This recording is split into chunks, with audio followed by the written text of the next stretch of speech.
The area encompassing modern Springville was originally part of the ancestral territories of the Sac and Fox, Meskwaki, tribes.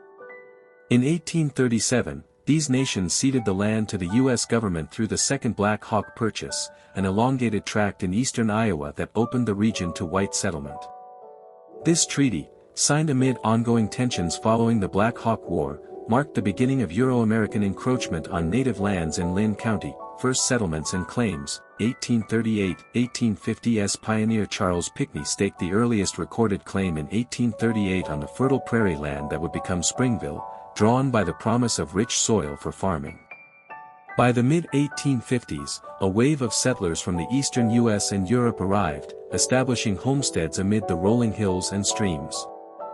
These early inhabitants focused on agriculture, building log cabins and small farms that laid the groundwork for community life in what was then a sparsely populated frontier outpost. Founding and official establishment, 1856 to 1881. On March 22, 1856, surveyor Samuel W. Durham platted the town under the guidance of key founders Hosea White, Moses P. Winans, J. P. Hoffman, and Joseph S. Butler, naming it Springville for its abundant natural springs.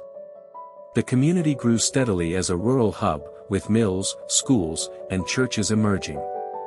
It achieved formal recognition as a city on August 29, 1881, when George Durno was sworn in as the first mayor, solidifying its status amid Iowa's post-Civil War expansion, growth and rural development. Late 19th to 20th century Springville flourished as an agricultural center in the early 20th century, benefiting from proximity to Cedar Rapids and rail connections that facilitated grain and livestock transport.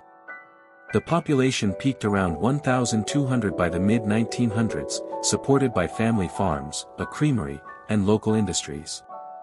Challenges like the Great Depression and two world wars tested resilience, but community events and cooperatives helped sustain the town's tight-knit, Midwestern character through economic shifts toward mechanized farming, modern era and preservation. Late 20th century, present today, Springville remains a small, conservative-leaning community of about 1,150 residents, per the 2020 census, emphasizing its rural charm with parks, a strong school system, and low crime rates. The Springville Area Historical Society, founded in 1973, preserves artifacts, photos, and stories in a dedicated museum, hosting events like the annual Fall Festival.